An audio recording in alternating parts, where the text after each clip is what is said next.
Gestão do paciente em casa. Conteúdo de diapositivos, módulos. Resultados do módulo. Objetivo do módulo. Quem é o cuidador? Quais são as principais necessidades da nossa pessoa doente e amada? Dicas para limpeza pessoal. Apoio alimentar e nutricional. Dicas para food e suporte nutricional. Mobilização. O quarto. Gestão dos principais sintomas. Dicas para a dor. Dispneia. Fadiga. Dicas para fadiga. Referências. No final deste módulo, os familiares do paciente. Conheça a informação geral necessária para atender às necessidades de saúde do paciente e gerir os cuidados no ambiente domiciliário. Aprenda a informação necessária para prestar assistência diária aos pacientes e chegar às pessoas que precisam de apoio. Objetivo. Neste módulo, pretende-se informar o cuidador sobre a gestão do doente domiciliário e apoiá-lo na resolução do ónus dos cuidados prestados. Quem é o cuidador?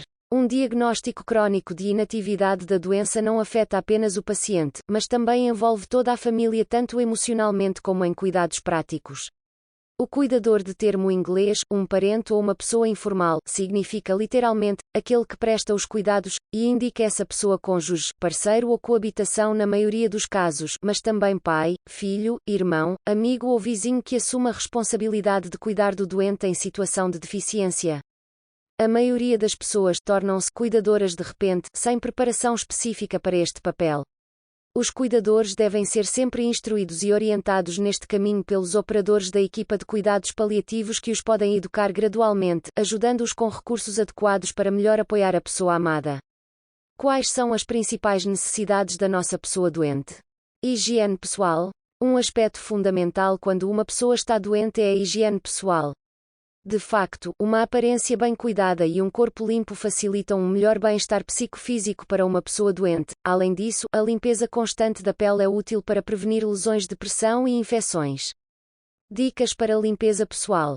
Se a pessoa ainda for parcialmente autossuficiente e puder aceder à casa de banho, ainda pode utilizar os produtos e objetos pessoais normalmente utilizados. Também quando a pessoa está acamada é importante manter os itens de higiene necessários perto do paciente. Tente sempre manter a pele o mais limpa e seca possível. Mude frequentemente a fralda do paciente para evitar que a pele entre em contacto com urina e fezes. Se o catéter da bexiga estiver presente, informe sempre o enfermeiro ou o médico de quaisquer alterações cutâneas, vermelhidão, escoriações. Suporte alimentar e nutricional. A nutrição representa um momento fundamental e agradável em cada vida familiar e social. No entanto, a doença e as terapias necessárias obrigam todas as pessoas à volta do doente a mudar a sua relação alimentar e muitas vezes têm de abdicar do prazer de partilhar refeições com os seus entes queridos. Muitas vezes a doença e as terapias necessárias podem causar alterações e alguma inflamação da mucosa oral que alteram os sabores e o sabor dos alimentos, mas também podem causar náuseas, vômitos ou uma sensação de saciedade prematura que muitas vezes levam à anorexia causada pela falta de apetite. Por vezes, a redução da ingestão calórica e a perda de peso estão ligadas a dificuldades significativas de deglutição ou doenças gastrointestinais que não permitem ingerir ou absorver alimentos. Neste caso, é importante que um médico especialista, nutricionista, avalie se prescreve uma dieta adequada ou recomenda o uso de produtos específicos ou para a criação de uma nutrição venosa artificial ou através de um trato gastrointestinal. Dicas para a alimentação e apoio nutricional.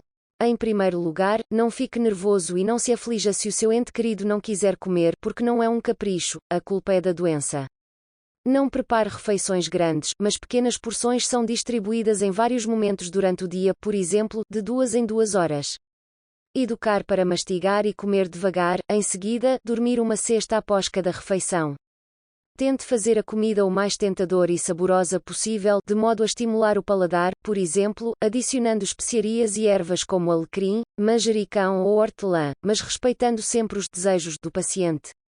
Aproveite os momentos de bom humor, em que o apetite é melhor, para lhe permitir comer o que mais gosta, sem aceder às gorduras, o que pode agravar o sentido de saciedade. Embora isto possa parecer insalubre, por vezes é melhor satisfazer os gostos de quem não quer comer, evitando confiar em dietas alternativas que muitas vezes não são atraentes. Dicas para apoio alimentar e nutricional. Por vezes pode substituir pequenas refeições por bebidas nutritivas doces e saborosas, batidos, gelados ou iogurtes, possivelmente enriquecidos com suplementos alimentares que são refrescantes e deixam um sabor agradável na boca. Se o cheiro da cozinha for incomodativo, pode pedir a amigos ou parentes que tragam comida de fora, ou preparem pratos frios que também são convidativos. Se o seu ente querido não gosta de partilhar refeições em família à mesa porque pode sentir-se desconfortável, deixe-o comer sozinho e longe de quaisquer distrações. A anorexia e a consequente perda de peso são muitas vezes consequência de outros sintomas específicos relacionados com a própria doença ou com as complicações das terapias em curso que podem criar dificuldades na alimentação e exigir uma atenção especial. Mobilização. A família desempenha um papel importante na manutenção da mobilidade e autossuficiência dos seus entes queridos doentes. À medida que as condições físicas mudam, os membros da família podem ajudar o doente a manter a autonomia nas atividades do dia a dia, comer sozinho, lavar a cara e as mãos, etc., e evitar estar acamado. As pessoas próximas do paciente podem obter pequenas massagens e mobilizações dos membros, ajudando-o assim a manter a força muscular ou a ter passeios juntos para promover a caminhada. Ajudar e estimular os seus entes queridos a moverem-se, se o quiserem, é importante não só a nível físico, mas também psicológico. Mesmo alguns passos podem ser importantes. Manter ou melhorar as capacidades físicas pode ajudar o seu ente querido a prevenir problemas resultantes da imobilidade, como dores de cama ou, em alguns casos, pode ajudar a reduzir a dor e consequentemente melhorar a qualidade de vida. Derrum. É o quarto em que o paciente passa a maior parte do seu tempo, por esta razão, deve ser preparado da forma mais funcional e acolhedora. A cama não deve ser tão alta que dificulte o paciente a entrar e a sair. O quarto não deve estar longe da casa de banho, caso contrário é apropriado colocar o paciente mais próximo do serviço. Alguns acessórios são indicados: trilhos laterais para evitar quedas, suporte de manta que elimina o peso dos cobertores nos pés e tornozelos, o trapézio ou uma ligadura presa ao fundo da cama, terminando num anel que permita ao paciente levantar-se. Aumente a temperatura ambiente em vez de usar demasiados cobertores ou um número excessivo de roupas.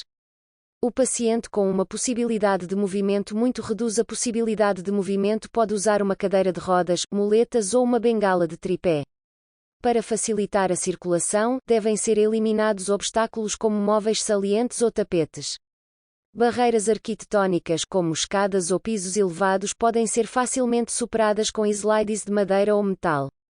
Gestão dos principais sintomas. Dor. A dor é uma sensação complexa que deriva de um componente perceptivo ligado à transmissão do estímulo doloroso para o cérebro e de um componente ligado à experiência que depende exclusivamente do assunto, ou seja, na forma como cada pessoa percebe e experimenta a sensação de dor, o chamado limiar da dor, ou seja, o limite para além do qual uma sensação se torna dolorosa. A principal coisa a saber é que a maior parte da dor pode ser controlada, e nem todos os doentes precisam sentir dor. Há uma grande variedade de medicamentos que podem ajudar a controlá-lo. Os profissionais de saúde avaliam a melhor forma de contê-la, como a pessoa percebe a dor e como afeta a sua qualidade de vida. Dicas ou dor. Para poder controlar melhor a dor, é necessário considerar cuidadosamente uma série de aspectos. Quando apareceu? Em que zona? O que é uma intensidade? Se nenhum tipo de comunicação for possível, existem vários sinais e sinos de alarme que podem ajudar, incluindo alterações na respiração, mudanças de humor, agitação ou temperamento aumentado, falta de concentração, retirada ou recusa em fazer contacto visual, dispneia, falta de ar, ou dispneia, é a sensação desconfortável de tirar o fôlego. Viver com falta de ar pode ser difícil, e muitas vezes torna mais difícil gerir atividades diárias simples. A pessoa pode experimentar equipamentos como auxiliares de caminhada até à terapia farmacêutica. Controlar a respiração pode ser muito útil quando um episódio de suspiro está presente. Respirações mais lentas e controladas devem ser feitas, usando o peito inferior, mantendo os ombros e o peito relaxados. O objetivo é reduzir o esforço para respirar e gerir melhor a respiração. Fadiga. Fadiga é uma sensação de cansaço extremo, fraqueza ou falta de energia e é muito diferente da fadiga normal. Pode afetar muitos aspectos da vida. Os possíveis sinais de fadiga são: problemas de sono, problemas com a memória de curto prazo, sentimento de membros pesados, sentir-se drenado e sem energia, Dificuldade em concluir as atividades diárias como lavar e vestir. Dificuldade em concentrar e tomar decisões. Falta de motivação e não fruição das atividades habituais. Depressão e ansiedade. Dicas para fadiga. Planear as atividades para fazer durante o dia em que se sente mais enérgico e evitar fazer coisas que não são essenciais pode ajudar a manter os hábitos familiares. Tirar cestas diurnas e, se possível, sentar-se para fazer tarefas pode ajudar a poupar energia. Descanso e sono são importantes, mas se não estiver muito ativo durante o dia pode ter dificuldade em dormir à noite. Seguindo uma rotina como levantar-se e ir para a cama à mesma hora todos os dias pode melhorar o sono à noite. Permanecer ativo tanto quanto possível, sem exagerar.